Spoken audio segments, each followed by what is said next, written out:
Uptown Saturday Night. Bill Cosby, Sidney Poitier, and Harry Belafonte. I did another video where I was talking about the Mount Rushmore of African American comedy from that era. This is arguably the same mountain with different faces. You had Big Seymour, Little Percy, Leggy Peggy. They were just names that they had for that era, I guess nicknames for that era that they stay with you today. The movie's about a cab driver and a steel worker, and Sidney Poitier and Bill Cosby, and they are kind of down on their luck, not completely, but they're like one paycheck away from being utterly and totally broke. So Sidney Poitier's character hits the lottery, but he doesn't know it yet. He plays all of the time. He hit the lottery tickets in his wallet. Doesn't know that he won yet.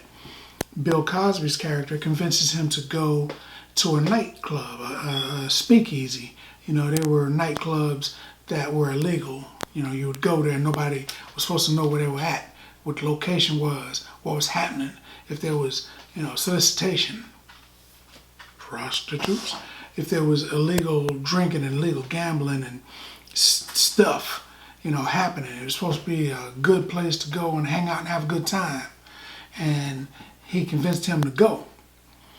So, and in one scene, he's like, "You gonna ask your wife?" And Bill Cosby says, "My wife does whatever I want her to do." He said, "If I tell her to jump, she just gets up here and don't go down until I tell her to." And I thought, today you can't say that to a woman. That's wrong. Me too. But back then it was a comedy. It was funny. So, it's a lot of little things through the whole movie that's funny. But he convinces him to go to this party. They go to the party, big party, big club, and the place gets robbed.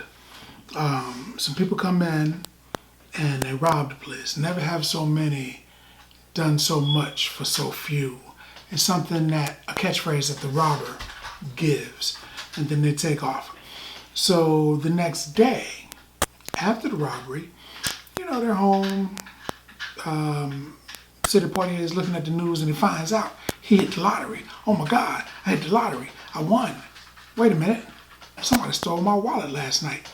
That seems like I'm giving up a whole lot of the movie, but this is actually, like a quarter of the first act. All of that happens like right in the beginning.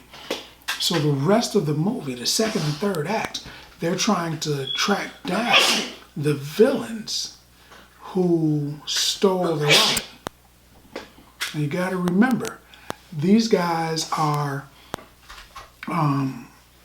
they're mob guy, black mob, they're black mafia, and they're wearing masks. And the only thing that they really have to go on is they robbed this particular speakeasy, and at the same time, that one guy had that catchphrase, "Never has so many given so much to so few."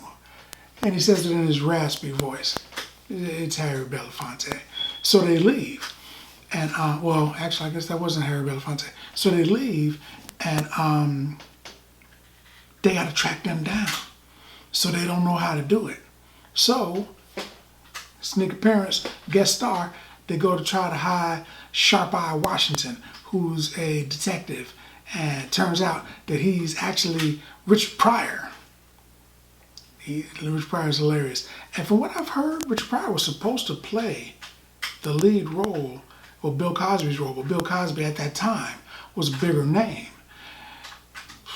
That changed, but Bill Cosby at that time was a bigger name, so they put Bill Cosby in the role.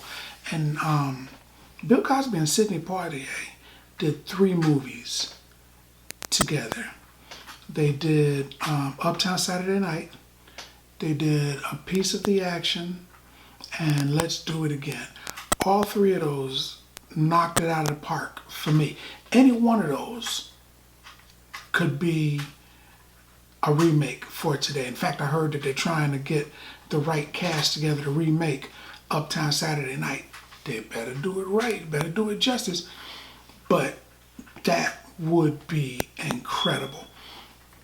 So they go around chasing mob guys, calling them out at their club. You know, did he hit me with his foot or his hand? And the response is both.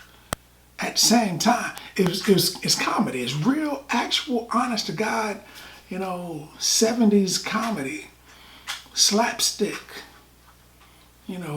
wit, humor, little under the radar jokes that you have to think about for a second and be like, aha. It's funny. It's a very funny action flick.